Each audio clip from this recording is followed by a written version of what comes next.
Hello गाई, स्वागत आहे तुमचा माझ्या नवीन मिनी ब्लॉगमध्ये. सो इथे घेतला आहे मी स्वयंपाक करायला.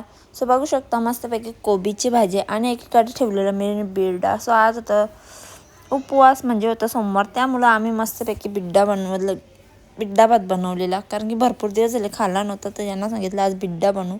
आणि इथे बघू शकता आमच्या घराच्या बाहेरचे नजारे किती सुंदर सुंदर. आणि इथे आहे माझा क्यूट असा बाबू. सो बाबूला आता बरा वाटतं, त्यामुळं तो पण थोडाफार खेळत राहतो. त्यानंतर मी पण बसलेली मस्तपैकी थंडी थंडी हवा खात. सो त्यानंतर आली आपली दीदी. सो दीदीने पण कपडे चेंज करत घेतलेले. त्यानंतर गेलो आम्ही संध्याकाळी घरी. सो इथे बघू शकता मी बसलेली आहे आणि इथे आपला बाबूसुद्धा खेळत आहे. कारण की आम्ही गेलो बाबूची दीट करायला. सो आई किती दिवस मागे लागलेली का ये बाबूची डीट काढू.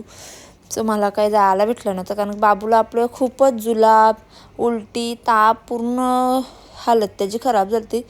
सो गाईज 7 दिवस माझा बाबू लगातार बिमार होता. 7 दिवस त्याला बाथरूम लागलेली. सो आई मागे लागलेली का ये. सो संडेला पण आम्ही गेलो नव्हतो. सो हे बोलले आज तरी जाऊन येऊ, चला आज बरं सोमवार आहे.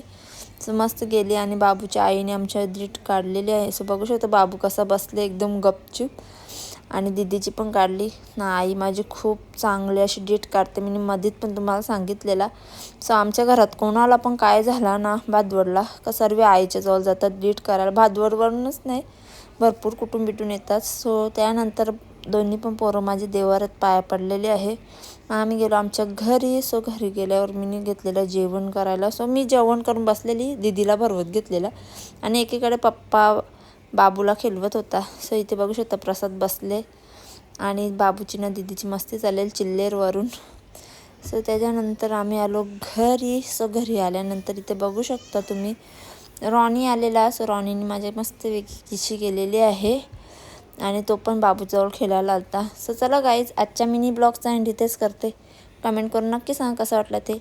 Bye bye.